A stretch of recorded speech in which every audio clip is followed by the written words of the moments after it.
All right, welcome back, everyone. Today we are going to do a deep dive into a book that a listener specifically requested. Oh, nice. Yeah, so this is The Compound Effect by Darren Hardy. Awesome, a classic. Yeah, it really is. And, our listener wants to apply its principles to achieve lasting success. Well, who doesn't? Exactly, right. So I know you're probably already somewhat familiar with the core idea. Small actions, big results. Yeah, like the snowball effect, Yeah. those small, consistent actions over time leading to big results. Right, right. But what we're going to unpack today is how to harness that power in your life. Yeah, because, the penny analogy in the book is a great illustration. Oh, yeah, for sure. Would you rather have like $3 million today or a penny that doubles in value every day for 31 days? Right. But it's just a starting point, right? The challenge is finding those penny opportunities in our own lives. That's a great point. Those seemingly insignificant actions that, when repeated consistently, lead to that growth. Right. And it's so easy to get caught up in thinking that success is just going to magically appear overnight. Oh, totally. But that's not really how it works, is it? It's definitely not the reality for most of us. So, Hardy calls it the microwave mentality, this deeply ingrained desire for instant gratification. Oh, yeah. It's everywhere. It's everywhere. You see it in ads, get-rich-quick schemes, you scroll through social media, and it's all like overnight success stories. It's easy to fall into that trap, though. It really is, right? Hmm. Because you think, oh, if they can do it, I can do it. But it takes a lot more than that. It does, and that constant bombardment with these illusions of instant results, I think, makes it harder to embrace the long game. For sure. You have to shift your mindset. You have to kind of move away from wanting those shortcuts. It's about cultivating that patience and persistence to really get success that lasts. Absolutely. So how do we actually make that shift? Because it's easy to say, be patient. But knowing we should be patient doesn't actually magically make us patient, right? No, not at all. And this is where I think Hardy's example of the three friends is so helpful. Oh, yeah, that's a great example. Because it shows how even small daily decisions can make huge differences. But what's really interesting is that the friend who makes those small positive changes doesn't see those big gains until way later. It's almost like there's this tipping point where the compound effect really kicks in. Exactly. It's that consistency over time that really builds up that momentum. I see. So even if you don't see results right away, stick with it. Right, so consistency is obviously key here. But there's another thing Hardy talks about, taking 100% responsibility. Oh, that's a big one. He is a big one, right? It's like no more blaming external factors, no more playing the victim. It's all on us. Yeah, it's about recognizing that we control how we respond to everything that happens. Yeah, it's empowering, but it can be a little intimidating. For sure. It's like, oh, wow, it is all on me. It is, but it also means that we can't shy away from the impact of our decisions. You have to own the good and the bad, right? Yeah, exactly. And this ties into one of my favorite tools Hardy talks about. Okay. Tracking. Oh, yeah. So he recommends meticulously tracking, literally writing down your habits and your actions, in a specific area for like at least a week. But ideally 3 weeks. He talked about how he tracked his spending for 30 days, Yeah. and it completely changed how he thought about money. What's so powerful about just writing things down? It's awareness. By tracking your spending, you see where your money's actually going. You really see your choices and where you might be, like, unconsciously sabotaging your goals. It's not just about, gathering data. It's about using it to change your behavior, right? Exactly. And this applies to anything you want to improve, your health, relationships, productivity, skills, like anything. Choose your focus, track it honestly, and use those insights. So let's say you picked an area you want to work on. You're tracking your progress. What's next? Habits. Ah, yes, habits. Yeah. The building blocks of the compound effect. Yeah, they are. Hardy says that mastering our habits is, essential because they are those actions and behaviors that shape our lives. They can be good or bad, though. Oh, definitely. Yeah. Think of habits like grooves in your brain. Okay. The more you repeat an action, the deeper that groove gets. And so it's easier to perform without thinking about it. It's how good habits become automatic, but also how bad habits take root. So we need to, become the master of our habits, not slaves to them. Yes, exactly. It takes work, but it's possible. So how do we break those bad habits and form new, positive ones? Well, Hardy says a key is to understand, the reward loop of habits. Every habit, good or bad, gives us some kind of payoff. So you got to figure out what need that bad habit is meeting and then find a healthier way to meet that need. So, like, if you overeat when you are stressed, Yeah. you need to find a different way to manage that stress. Exactly. And that leads into another key part of the compound effect, Okay. momentum. Consistent effort, even small bits, creates a snowball effect.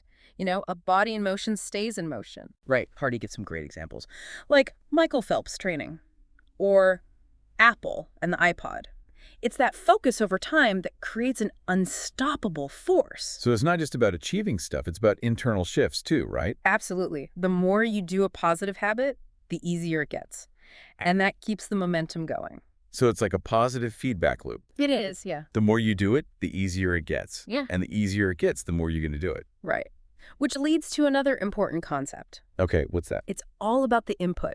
You know what you feed your mind. Okay. That directly impacts your thoughts, your expectations, your results. Hardy calls it garbage in, garbage out. Makes sense. So it's not just what we do, it's what we consume. Books, podcasts, TV shows, social media, even the conversations we have. It's like building a house on a foundation of sand. Exactly. It doesn't matter how strong the house is, that foundation's going to crumble. Exactly. So Hardy suggests, being really careful about what we consume. Limit that negativity and actively seek out positive and inspiring content. Yeah, he talks about creating like a junk filter to block out unproductive input. Yeah. It's about being intentional with our mental diet, choosing things that support our growth, that expand our perspective, and that reinforce that belief in what's possible.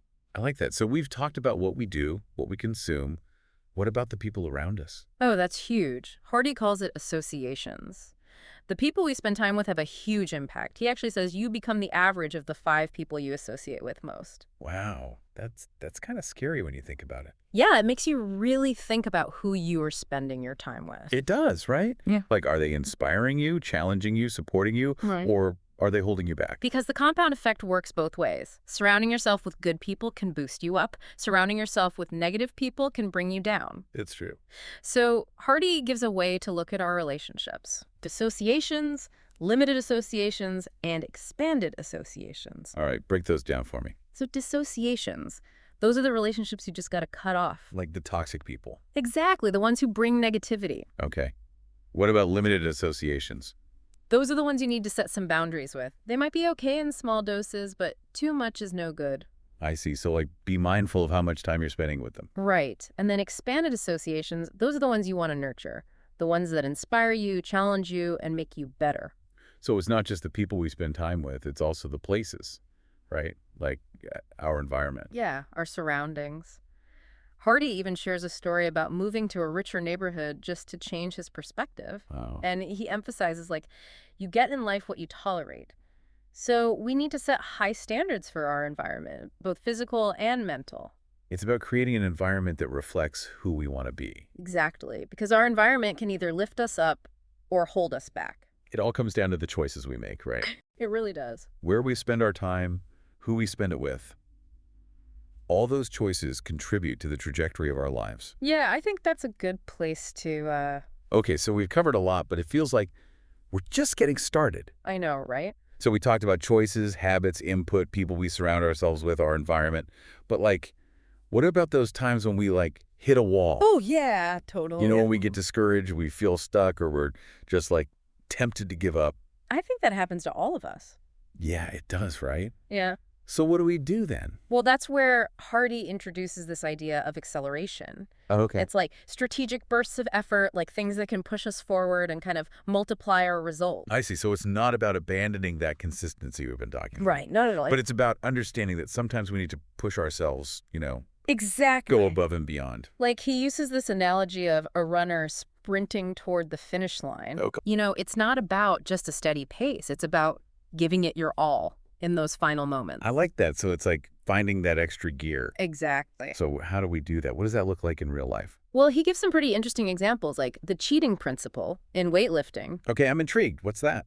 It's where you kind of use momentum to lift heavier weights than you normally could. Oh, interesting. Or, Oprah giving away all those cars. Oh, yeah. She went way above and beyond what anyone expected. So it's about finding those opportunities to wow people, to exceed those expectations. Yeah, it's those little things where you go that extra mile that can really make a difference over And it's time. not just about those big splashy moments, right? No, for sure not. It's about those everyday things where we can just like do a little bit more. Yeah, that extra effort, those little details, that willingness to go the extra mile, that's what adds up. I see. So it's not just about achieving results in the outside world. It's about pushing our own internal limits too, right? It's about expanding what we think is possible. Okay, I like that. So we've talked about acceleration. Is there anything else we can do to like supercharge our efforts? Well, Hardy also talks about doing the unexpected, Okay. like zigging when everyone else is zagging. So like going against the grain. Exactly. He gives examples like Richard Branson or that group, Invisible Children, that got Oprah's attention. Right. They all broke away from like conventional thinking and did things differently. So it's about being creative, taking risks. Yeah. Sometimes the best path is the one less traveled. That makes sense. And when you do something unexpected, it doesn't just help you. No, it inspires others too. Right. It's like you are a catalyst for change. It is. It shows people what's possible. But it's not just about doing the unexpected. It's also about consistently exceeding expectations. Right. Going above and beyond in everything we do. It builds trust, strengthens relationships, and creates this reputation for excellence. And that compounds over time, right? Yeah, exactly. Think about companies or people you admire. They probably always go the extra mile. They do, don't they? That's what makes them stand out. That dedication to being excellent, doing more than what's asked. That creates lasting success. Okay, so thinking about our own lives, where can we do that? Where can we push a bit further, exceed expectations? Yeah, it's about working smarter, not just harder. It's finding those leverage points that multiply our efforts. So Hardy talks about this idea of like focusing on other people's success as a way to achieve our own goals. Yeah. It's like counterintuitive, right? It sounds that way. But he's saying we need to shift away from that scarcity mindset, that feeling that there's not enough to go around. Right. He wants us to adopt an abundance mindset, to believe there's enough success for everyone. Okay, so how do we do that? Well, he uses the example of confidence. Instead of just trying to boost your own confidence, try helping someone else feel more confident. I like that. Or if you are feeling uninspired, try inspiring someone else. It's like shifting our energy outwards. Exactly. Instead of focusing on ourselves, focus on contributing to others. And that can actually create the conditions for our own success. It can. It's like a rising tide lifts all boats. Yeah, by helping others, we create this more supportive and abundant environment that helps everyone. Exactly. And Hardy says to start small. Give a copy of the book to 5 people you care about. Mentor someone. Share your knowledge. It's about paying it forward. Yeah. Realizing that success isn't a zero-sum game. When we help others achieve their goals, it comes back to us in amazing ways. So before we wrap this up, I want to go back to those action steps that Hardy gives in the book. Oh, yeah, those are so helpful. Because it's not enough to just understand these ideas. We have to put them into practice. Absolutely. So he has this exercise called the gratitude assessment. You just list everything you're grateful for. It's simple, but it helps us shift to that abundance mindset. By focusing on what we have, not what we're missing. Exactly. It helps us open up to more good things. He also talks about defining our core values. Those guiding principles that shape our choices. Yeah, that's about getting clear on what really matters to us. What do we stand for? What kind of life do we want? And once we know that, we can make decisions that align with our values. Right. And then he suggests doing a life assessment, where we take an honest look at where we are right now. Okay, so kind of like a reality check. It is. It's facing the truth, good and bad. Where are we doing well? Where are we struggling? And what needs to change? So once we've done that assessment, Then we set goals, clear, specific goals. And he even gives a worksheet to help us break those goals down. so we are not just overwhelmed by this huge goal. Exactly. Break it down into steps. And then it's time for action. Hardy calls it the weekly rhythm register. We schedule in the habits and activities that will move us towards our goals. So if we want to improve our health, we need to schedule time for exercise. Exactly. It's about structure, making those non-negotiable appointments with ourselves. I love that. Non-negotiable appointments with ourselves. And of course, we have to track our progress. Right. That little notebook we talked about, use it. Yeah, monitor our habits, our choices, our results. It keeps us accountable and motivated. And it helps us see what's working and what we need to adjust. And don't forget about those expanded associations. The positive people. Yeah, spend time with people who inspire you. Hardy even recommends finding a peak performance partner.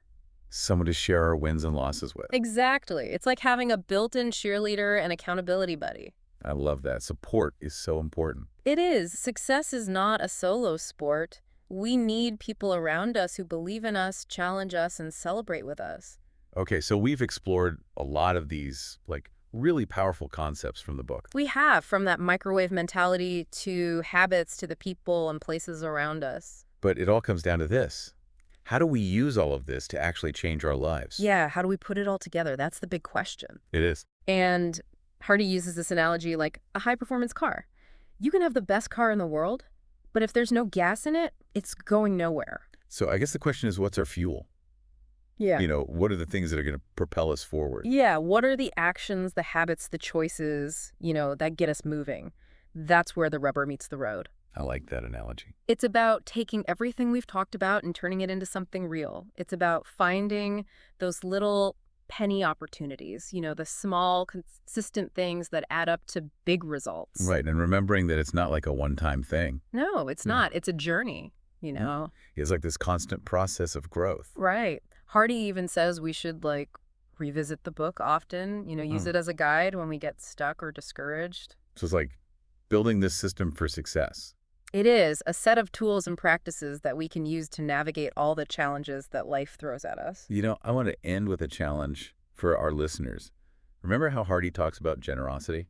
And how helping others actually helps us too. Yeah. He tells readers to give the book to 5 people they care about. But I think we can take it a step further. I agree. How can we, really live that principle of generosity in our own lives? Yeah. It doesn't have to be just about giving a book. Right. It could be mentoring someone, sharing what we know, just helping someone out. It's about remembering that there's enough success to go around. That abundance mindset, yeah. When we help each other, everyone benefits. It's true. So our challenge is this. How can you use the ideas in the compound effect to not only achieve your own goals, but also make the world a better place? Where can you use your talents, your resources to help others achieve their dreams? Because that's what really matters. It is. That's what makes success truly meaningful. It's the positive impact we have on others. All right, so that wraps up our deep dive into the compound effect. Big discussion. It really was. We hope you all got some great insights and maybe even a little inspiration to create the life you want. Remember, the power is in your hands. You heard it here. Small actions, big results. Keep believing in yourself and keep moving forward. That's it for this deep dive, everyone. We'll see you next time.